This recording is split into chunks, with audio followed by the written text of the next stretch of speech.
Arjun sir, तुम्ही असं अचानक का सगळं ते चाललं? तेव्हा आधीच आपल्यावर संकट काही कमी नाही. मी असे विचित्र प्रश्न विचारून माझ्या जीवाला दुःख नको.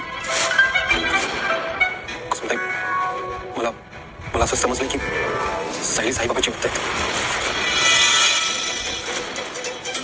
काय?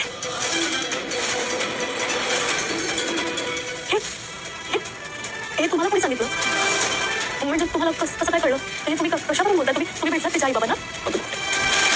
त्यांनी आधी अद्वैतला सांगितलं आणि मग मला सायली साईबाबांबद्दल काहीतरी सांगायचं. सायली साईबाबा.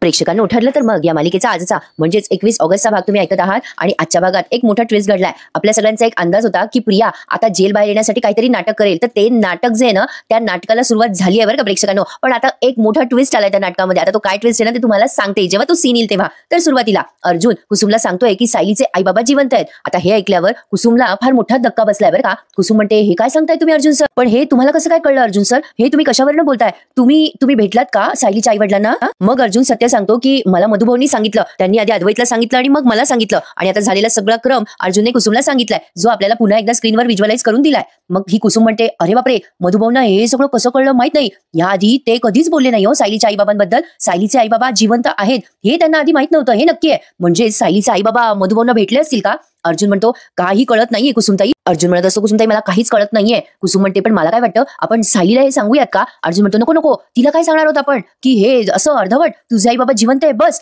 ते कोण आहेत कुठे आहेत ते सगळं सायलीने आपल्याला विचारलं तर काय सांगणार होता आपण तिला? नाही कुसुमताई, आपल्याला तिचे आई बाबा कोण आहे हे आधी शोधावं लागल. सायलीला जर सांगितलं ना आपण तर तिचे आई वडील कोण आहे हे जाणून घेण्यासाठी ती तडफडत राहील. आपल्याला अर्धवट इन्फॉर्मेशन मिळाली आहे, आपण ती सायलीला सांगितली तर त्याचा तिला त्रास नाही होणार का कुसुमताई? आपल्याला जोपर्यंत कॉन्क्रीट प्रूफ मिळत नाही तोपर्यंत आपण सायलीला काहीही सांगायचं नाहीये. मी सायलीला असं टॉर्चर होताना नाही बघू शकत कुसुमताई. मला वाटलं होतं की तुमच्याकडनं मला काही कळेल, पण तुम्ही आश्रमात उशिरा आलात हे मला माहिती नव्हतं. पण ठीक आहे, सायलीचे आई बाबा कोण आहेत हे फक्त मधुभाऊंना माहिती आहे. ते कधी कळतील आपल्याला कोण आहेत काय आहेत ते काही सांगता येत नाही आणि मधुभाऊ पण केव्हा शुद्धीवर येतील तेही सांगता येत नाही. आता या प्रश्नाचं उत्तर फक्त मधुभाऊच आपल्याला देऊ शकतील, नाहीतर आता या प्रश्नाचं उत्तर फक्त मला शोधावं लागेल. आता अर्जुनने ठरवलंय की सायलीच्या आई बाबांना शोधायचं आणि मालिकेचा नवीन प्रोमो पण आलाय प्रेक्षकांनो. सायलीला अचानक तिचा भूतकाळ आठवतो अर्जुन समोर, असा काहीतरी प्रोमो आलाय. पण असं वाटत नाही इतक्यात ते सगळं म्हणजे ओपन करतील वगैरे. नागराज आणि मैपतचा सीन दाखवलाय. नागराजने काल जे उपद्व्याप केले त्यावर मैपत त्याला ओरडत असतो आणि म्हणत असतो कशाला करता ओ नागराज शेठ तुम्ही हे सगळं, नको ते उद्योग. तुम्ही पकडल्या गेले असते तर कितीला पडलं असतं ते? नागराज म्हणतो अरे कुठे पकडले गेलो मी? नाही ना पकडले गेलो, मी आहे ना व्यवस्थित तुझ्या समोर. अरे मधुभाऊचा गेम करायची एक चांगली संधी आली आता पण. अरे आता मला कळलंय की मधुभाऊंकडे कोणीच नाहीये दवाखान्यात, सायली नाही अर्जुन नाही. अरे आपण एक काम करू, आपण पटकन हॉस्पिटलमध्ये जाऊ, तू एखादा माणूस घे तुझ्यासोबत तुझा आणि आपण त्या मधुभाऊचा गेम करून टाकू. चल. मग आता मैपत म्हणतो ओ नागराज शेठ बसा खाली बसा नागराज शेठ, आपण आता असं काहीही करणार नाहीये. तो एकच असा माणूस आहे की ज्याला कळलंय की सायली ही खरी तन्वी आहे, प्रिया खरी तन्वी नाहीये आणि ही तलवार त्या प्रियाच्या डोक्यावर टांगती राहिली पाहिजे. ती पोरगी किती पोचलेली आहे माहित नाही का तुम्हाला नागराज शेठ? हे बघा हे तुम्हाला वेगळं सांगायची गरज नाहीये. नागराज म्हणतो हो हे तुझं बरोबर आहे मैपत. त्यावर पुन्हा मैपत म्हणतो उद्या जर का आपल्याला असं वाटलंच की ते म्हातारा उठतंय झोपेतनं तर सरळ एखाद्या नर्सला पैसे देऊ आणि गळा आवळायला सांगू त्याचा. एवढं काय टेन्शन घ्यायचं नागराज शेठ? तुम्हाला हेच सांगायला मी इथं बोलवलं होतं. तुमची ती अर्ध्या मेंदूची प्रतिमा आहे ना ती आणि हे अर्धमड असलेलं म्हातारं, हे दोन्हीच्या दोन्ही आता तुम्ही डोक्यातून काढा नागराज शेठ. आणि अर्जुन सायली डोक्यात ठेवायची काय आहे ना, आता पिंजरा लावायचा आपल्याला. ते फक्त आणि फक्त या दोघा नवरा बायकोसाठी, अर्जुन आणि सायलीसाठी. मैपत विनाकारणच अर्जुन सायलीच्या मागं लागलाय असं नाही वाटत आता, कारण तसं आहे त्याच्याकडे ठोस साक्षीला अर्जुनने जेलमध्ये पाठवल्याचं, पण उगाच त्याच्या मागे हातून लागलाय हा असं मला वाटायला लागलाय. तर बघा आता पुढे काय दाखवलं त्यांनी सीन. ही सायली आहे ना देवाजवळ प्रार्थना करत असते मधुभाऊंसाठी आणि रडत असते की देवा माझ्या मधुभाऊंना लवकर बरं कर, माझ्या मधुभाऊंना मी अशा अवस्थेत नाही बघू शकत. तिच्या घरच्या देव्हाऱ्यामध्ये ती देवी आईजवळ प्रार्थना करतेय आणि म्हणतेय देवी आई खूप संकट सहन केलेत मी, मला आता हे संकट नाही सोसवत आहे. मधुभाऊंना असं बघवलं नाही जाते मला, माझ्या मधुभाऊंना लवकर बरं करते, पहिल्यासारखे हसते खेळते दिसू देत, त्यांना दीर्घायुष्य लाभू दे देवी आई. आता ती असं प्रार्थना करत असतेच. तेवढ्यातनं सायलीला डोळे बंद केल्यावर असं मधुभाऊंचा भास होतो बरं का प्रेक्षकांनो. जणू काही मधुभाऊ तिला पॉझिटिव्हिटी देतात. मधुभाऊ तिला दिसतात डोळे बंद केल्यावर आणि मधुभाऊ तिला सांगत असतात साऊ बेटा मिळवण्यासाठी मी तुझ्यापासून दूर कुठे गेलोय, मी अगदी तसाच आहे, आनंदाने आणि उत्साहाने भरलेला, जसा तुझ्या डोळ्यात आणि तुझ्या डोळ्यासमोर आहे ना अगदी तसा. अगं मी काही इतक्यात जाणार नाहीये, मला तुझा आणि जावाई बापूंचा संसार बघायचा आहे, माझी नातवंड बघायची. पण हे तेव्हा शक्य होईल जेव्हा तू तुझ्या डोळ्यातलं पाणी पुसशील. साऊ बाळा धीरानं माझी वाट बघ, मी लवकर येणार आहे. आणि आता रडायचं नाही, हा लढायचं. आता मधुभाऊ सायलीला असा थोडासा साक्षात्कार म्हणा किंवा काय शब्द वापरायचा मला कळे ना, पण तिला एक पॉझिटिव्हिटी त्यांनी दिली आहे. आणि मग सायली डोळे उघडते आणि स्वतःशीच ठरवते, मधुभाऊ आता यानंतर माझ्या चेहऱ्यावर फक्त हसू दे. मधुभाऊ मला माहिती आहे की तुम्ही लवकर याल, आता रडायचं नाही, आता लढायचं, हे तुम्ही सांगितलेलं मी नेहमी लक्षात ठेवणार मधुभाऊ. आता सायली मनाशी असं ठरवते आणि देवी आईला नमस्कार करते. आणि म्हणजे थोडक्यात सांगायचं तर आता तिचं रडणं बंद होणार आहे. पण आता पुढचा सीन बघा, जो भलताच इंटरेस्टिंग दाखवलाय, ज्या सीन बद्दल मी तुम्हाला सुरुवातीला सांगतेय, त्या सीनला सुरुवात झाली आहे. आता हा मैपत आलाय साक्षीकडे. मैपत म्हणत असतो, पोरी कशी आहे तू? साक्षी म्हणते, तुम्ही कशाला भेटायला येतो अण्णा, मला कशाला येता इथे भेटायला? तुम्हाला माहिती आहे ना की रोज आता माझी थोडी थोडी झीज होणार आहे, ती झीज पाहायला येता का तुम्ही इथे? मैपत म्हणतो, पोरी शांत हो, तू इथे राहणार नाही, अशी कशी झीज होईल तुझी सोय केली आहे मी इथून बाहेर काढायची. वकील साहेब आत येता का जरा? आता काल त्या वकिलाने केस घेतली ना साक्षीची, तो वकील आता साक्षीच्या तिथे आलाय जेलमध्ये. आणि मैपत म्हणतो, हे बघ हा घेतलाय नवीन वकील, अर्जुन सुभेदारला टक्कर देणार आहे तो. आणि आता प्रिया मागेच आहे बरं का उभी. प्रिया हे सगळं ऐकतीये. मैपत साक्षीला म्हणतो, पोरी 113% मी तुला इथून सोडवणार. साक्षी त्या वकिलाकडे बघत असते. तो वकील म्हणतो, मॅडम तुमची केस मी पूर्ण स्टडी केली आहे, तुमच्या केसमध्ये काही ना काही लुकआउट मी नक्की शोधून काढेल, बघता बघता तुम्ही तुमच्या घरात असाल. आता जेव्हा तो वकील असं म्हणतो तेव्हा महिपत साक्षीकडे बघून स्माईल करतो. इथे पुन्हा सुभेदारांच्या घरचा सीन दाखवलाय,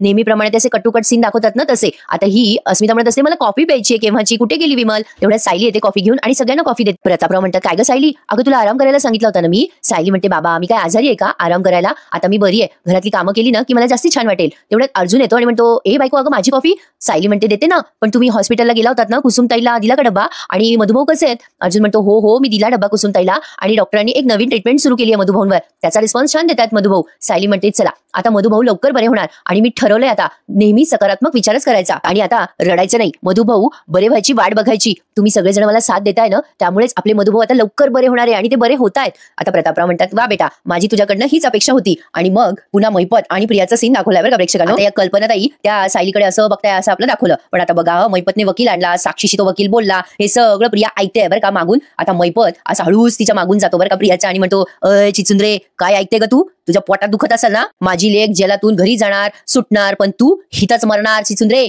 त्यावर प्रिया चिडते आणि म्हणते, ओ तुम्ही तुमच्या पोरीपुरतं पाहा ना, साक्षीपुरतं माझं काय होणार आहे ते तुम्ही कशाला ठरवताय? आता प्रिया त्या मैपतला असं बोलते ना जरा वर आवाज करून, तेव्हा मैपत तिला म्हणतो, अरे वा गिरे तो बी टांग उपर, हा माज उतरवणार मी, उतरवणार. आधी हितनं माझ्या लेकीला घरी नेणार आणि मग सूर्यानं तुझ्या पोटात ढासळून काढणार. काय म्हणला, काही किका ढवळून काढणार असं काहीतरी बोलला तो मैपत त्या प्रियाला. प्रिया म्हणते, ओ मला धमक्या देऊ नका, आधीच सांगते मी. आता साक्षी तिथे आहे असा भास होतो आपल्याला, असं वाटायला लागलं बरं का प्रेक्षकांमध्येच. मैपत म्हणतो, मी करून दाखवत असतो 113%. हा मैपत शिकडे धमक्या बिमक्या देत नसतो, हा मैपत सगळं करून दाखवत असतो 113%. बघायचं का कसं? ये पाय. आता मैपतने एक छोटीशी चिठ्ठी काढली आहे बरं का बाहेर. सुरुवातीला म्हटलं की किराणा मालाची यादीच आहे, पण आता मैपतने त्यावरती 4 नावं लिहिलेले आहेत. मैपत म्हणतो, हे वाच, ही लिस्ट बघ, पहिलं नाव काय आहे बघ, माजी अधिकारी सरंजामे. त्याच्या पोटात मिळलं नाही काढलं, त्याला डायरेक्ट विषाची बाटलीच पाजली. पोरीच्या आणि मायच्या मरणाच्या भीतीनं त्याने ती विषाची बाटली गटकन पिऊन टाकली, सरंजामेवर मारली फुल्ली. मैपत त्याच्या स्टाईलने आणि त्याच्या भाषेत प्रियाला धमकी देतोय, पण आता ही धमकी झाली अर्धी. मध्येच पुन्हा सुभेदारांचा सीन दाखवलाय. प्रिया आता घाबरायला लागली आहे बरं का या मैपतला. आणि मध्ये सायलीचा सीन दाखवलाय.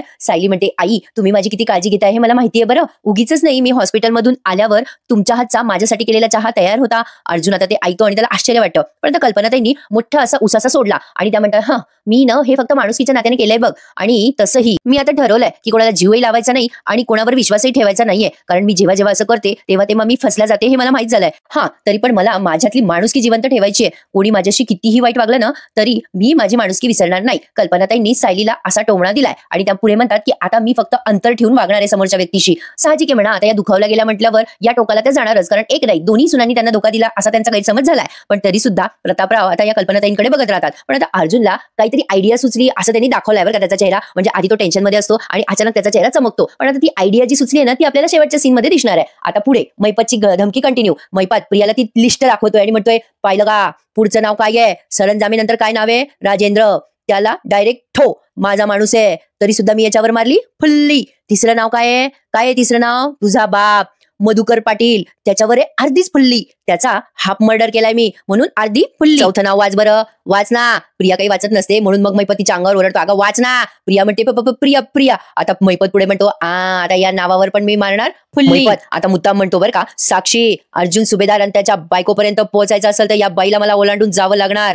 तुला मी आधी घरी नेणार आणि मग हिच्यावर मारणार फुल्ली. आता प्रिया तिचा सगळा सेफ ठेवायचा प्रयत्न करते, तिला वाटतं महिपत पुन्हा गळा दाबतो का काय. आता ना प्रेक्षकांनो विदिन अ सेकंड त्यांनी हा सीन बदललाय बरं का. असं वाटलं मला एका क्षणाला की हे इमॅजिनेशन आहे की काय. तर आता महिपतने या प्रियाला धमकी दिली आणि मग एकदम प्रिया तिथे बसलेली दाखवली जेलमध्ये आणि साक्षी तिच्या बाजूला आहे बरं का. पण मला असा भास वाटला की काय पण साक्षी नसून तिचे सीन तिथे दाखवले जातात असं एक फील झालं मला, म्हणून सहज शेअर करते. तर आता प्रिया एकदम टेन्शन मध्ये दाखवली. अचानक तिच्या डोळ्याखाली खूप काळं झालेलं दाखवलं, म्हणजे मागे ती गोरी दिसत होती ना, आता अचानक वेगळीच दिसायला लागली आहे, म्हणजे खूप अशी क्षीण झाली असं दाखवलं त्यांनी. आणि ती अशी एकटीच बसली आहे. तेवढ्या तिथे अश्विन आलाय बरं का. आणि अश्विन आल्या ही प्रिया त्याच्या जवळ जाते आणि म्हणते, अश्विन अरे अश्विन काय झालं रे, भेटला का रे एखादा वकील, कोणी आहे का रे, मला सोडवेल का रे इथून कोणी, बोलणार रे अश्विन, मिळाला का रे वकील कोणी. तर आता अश्विन काहीच बोलत नाही. मग आता ही प्रिया म्हणते, कळतंय तुझ्या चेहऱ्यावरून कळतंय की काहीच घडलेलं नाहीये, नाही भेटला ना तुला वकील, साक्षीला काय तिचा बाप घेऊन जाईल पण मी इथेच मरणार ना. अश्विन म्हणतो, अगं इतका निगेटिव्ह विचार करू नकोस तू तन्वी, किती रेसलेस दिसतेस तू, इतका त्रास नको करून घेऊस, नाही तर तुझी तब्येत बिघडेल. त्यावरती प्रिया म्हणते, आता इथे जिवंत कोणाला राहायचंय, आता या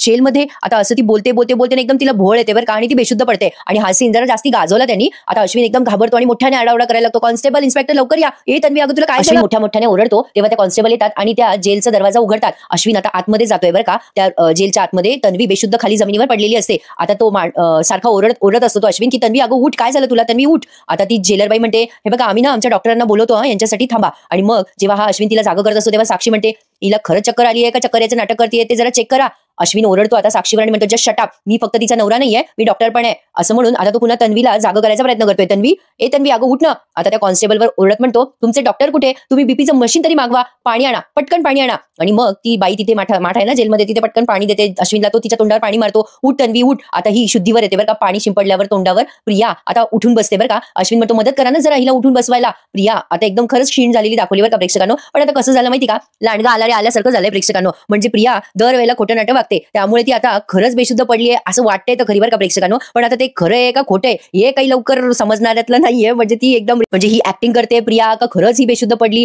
हे नेमकं आज त्यांनी दाखवलेलं नाहीये. पण आपल्या सगळ्यांचा अंदाज होता ना की ही प्रेग्नन्सीचं नाटक वगैरे करेल असं काहीतरी मला वाटायला लागलंय. रॅदर असं पण असू शकतं की ही खरी सुद्धा प्रेग्नेंट असू शकते प्रेक्षकांनो, कारण तिचं जे हे नाटक आहे ना ते एकदम ओरिजिनल वाटलंय. त्यामुळे प्रिया आता बाहेर येऊ शकते हे कारण सांगून, एक असा माझा अंदाज आहे बरं का. आता या बाबतीत तुम्हाला काय वाटतं मला कमेंट करून आवर्जून सांगा, कारण दुसरं कारण नाहीये ना तिला जेल बाहेर काढण्याचं. तर बघा म्हणजे आपल्याला तशी मालिकेची स्टोरी आधीच माहित असते म्हणा. इकडे अर्जुन जरा तगमग होतोय आणि तो विचार करतोय, आधी सायलीचे आई बाबा जिवंत आहेत, ते कोण आहेत कुठे ते कळेना, आणि त्यात जी खरी सायलीची मम्मा आहे ती अशी वागते सायलीशी, असं अर्जुनला वाईट वाटायला लागतं. आता सायलीचे खरे आई बाबा कोण आहे हे मी शोधतोय, पण माझी मम्मा सायलीशी कशी वागते. आता त्याला ते आठवतं सगळं की कल्पनाताई आतापर्यंत चांगल्या वागत होत्या आणि आता वाईट वागताय सायलीशी. तो विचार करतो, मम्मा आणि सायली दोघी एकमेकींशी खऱ्या आई मुलीसारख्या वागत होत्या, मला काही करून आता या दोघींना जवळ आणावं लागेल. मम्मा कोणाचं ऐकूनच घेत नाही, मी काय करू या दोघींना जवळ आणण्यासाठी, काहीतरी वेगळी आयडिया मला करावी लागेल, आता तरच मम्मा ऐकेल. अर्जुन असा विचार करतो आणि त्याला अचानक आयडियाची कल्पना येते आणि तो कल्पनाला नाही तर प्रतापरावांना फोन करतो आणि म्हणतो, म्हणजे आता त्या प्रतापरावांना वाटतं हा घरातच आहे, घरातल्या घरात कशाला फोन करतोय हा, आणि ते फोन उचलतात आणि म्हणतात, काय रे अर्जुन,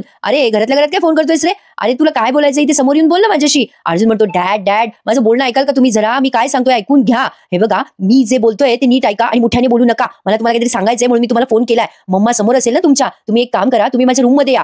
त्यावर प्रतापराव म्हणतात, अरे अर्जुन पण काय काम आहे. अर्जुन म्हणतो, डॅड बोलू नका ना तुम्ही, माझं नाव नका घेऊन फोनवर, मम्मा समोर असेल ना, तुम्ही या बरं पटकन माझ्या रूम मध्ये, पटकन या, बोलूच नका काही, या लवकर. प्रतापराव म्हणतात, बरं बाबा आलो. आता त्यांना समजे ना की अर्जुन काय गेम खेळतोय. आणि मग इकडे या अस्मिताबाई चिप्स खात असतात. तेवढ्यात अर्जुनचा फोन येतो तिला. अर्जुन तिलाही फोन करून बोलवून घेतो त्याच्या रूम मध्ये. अस्मिता फोनवर बोलते आधी आणि म्हणते, हॅलो काय रे अर्जुन, कशाला फोन करतोयस घरातल्या घरात. अर्जुन म्हणतो, ए अस्मिताई तू जे काही करत असशील, जिथे कुठे असशील तिथून पटकन माझ्या खोलीत ये.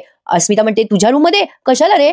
अरे अर्जुन मला वाटलं तू तर गेलायस बाहेर आणि तू कशाला फोन करून बोलवतोयस तुझ्या रूम मध्ये. अर्जुन म्हणतो, ए अस्मिताई ये म्हटलं ना, ये ना यार प्लीज. अस्मिता म्हणते, अरे मी आताच हॉलमधून माझ्या रूम मध्ये आले, मला कंटाळा आलाय आता चालायचा, मी कशी येणार बरं तुझ्या रूम मध्ये. अर्जुन म्हणतो, पायऱ्या चढून वरती ये, तुला अशा अवस्थेमध्ये व्यायामाची गरज आहे ना अस्मिताताई, सो माझ्या रूम मध्ये ये, व्यायाम करत करत मला बोलायचंय तुझ्याशी, मोठं टॉप सिक्रेट सांगायचंय तुला, पटकन ये, टॉप सिक्रेट आहे जे तुझ्यासोबत शेअर करायचंय. आता जेव्हा हा टॉप सिक्रेट सांगतो तेव्हा अस्मिताचे डोळे चमकतात. ती म्हणते, टॉप सिक्रेट, बरोबर येते असं म्हणून ते चिप्स तिने संपवलंय आणि आता अर्जुनच्या खोलीत यायला तयार झाली आहे आणि ते एपिसोड संपलाय. आणि पुढच्या प्रोमोमध्ये आपण बघितलंय काल तो अर्धा प्रोमो की आता हे सगळे ठरवतात की कल्पनाताईंचं वागणं बदलायचं. पण आता ते कसं बदलायचं, तर अर्जुन त्यावर तोडगा काढतोय की मम्मा स्वतः कशी वागू दे सायलीशी, पण दुसरं कोणी वाईट वागलेलं तिला आवडणार नाही, त्यामुळे आपण सगळ्यांनी मिळून सायलीशी वाईट वागायचं, म्हणजे मम्मा आपोआपच सायलीशी चांगली वागायला लागेल. आता यांचं ठरलं आणि सगळेजण टॉर्चर करायला लागतात सायलीला. मुद्दाम आता अस्मिता मिनिटं सायलीला बोलायला लागते जेवताना, काय ग सायली इथे माझ्या तोंडासमोर कशाला उभी आहेस? आता तुझं तोंड बघत बघत जेवण मला कठीण जाणार आहे, मी चालले माझ्या रूम मध्ये. आणि प्रतापराव पण म्हणतात झालं तुझ्या मनासारखं झालं ना सायली, आता उठवलं ना तू माझ्या मुलीला जेवता जेवता. आता हे सगळेजण मुद्दाम सायलीला त्रास द्यायचं नाटक करतात बरं का, जे सायलीला पण माहिती नाहीये. आता ही सायली म्हणते प्लीज प्लीज कोणी असं जेवणावरून उठू नका ना. आता अर्जुन म्हणतो मी पण नाही जेवत, मग मी पण उठतो. सायली म्हणते उठू नका जेवणावरून, माझी शपथ आहे तुम्हाला, तुम्ही सगळ्यांनी जर आता जेवण नाही केलं ना तर मी 3 दिवस अन्न त्याग करेल. सायली तर कुठल्या कुठे टोक गाठून टाकते बाबा. म्हणजे तिचं एक तिकडे असतं नाही तर तिकडे आधीमध्ये काहीच नाही. अर्जुन, प्रतापराव आणि अस्मिता या तिघांचं प्लॅन वर्क होईल का? कल्पनाताई सायलीच्या बाबतीत मवाळ होतील का? हे आता येणारे भागच सांगतील. तुम्हाला काय वाटतं प्रेक्षकांनो, प्रिया खरंच प्रेग्नेंट असेल का ती नाटक करेल? मला नक्की कमेंट करून सांगा. मला असं वाटतंय की कदाचित ती प्रेग्नेंट असावी, पण तेही 100% सांगता येणार नाही प्रेक्षकांनो. खरं आहे, बघूयात आता काय काय होते, पण ती नाटक करेल हे मात्र नक्की आहे. आता कुठलं आणि कसलं नाटक करते ते सगळं जरा गुलदस्त्यात आहे, त्यासाठी बघत राहा. ठरलं तर मग आजचा एपिसोड कसा वाटला मला लाईक आणि कमेंट करून नक्की सांगा. आणि चालता चालता रिव्ह्यूला लाईक करायला विसरत जाऊ नका हो. आणि चॅनलला आवर्जून सबस्क्राईब करा, कारण ठरलं तर मग या मालिकेचे खरेखुरे रिव्ह्यू तुम्हाला या चॅनलवर ऐकायला मिळतील. बघत राहा. ठरलं तर मग भेटूया उद्या पुन्हा एकदा. तोपर्यंत टेक केअर प्रेक्षकांनो, धन्यवाद.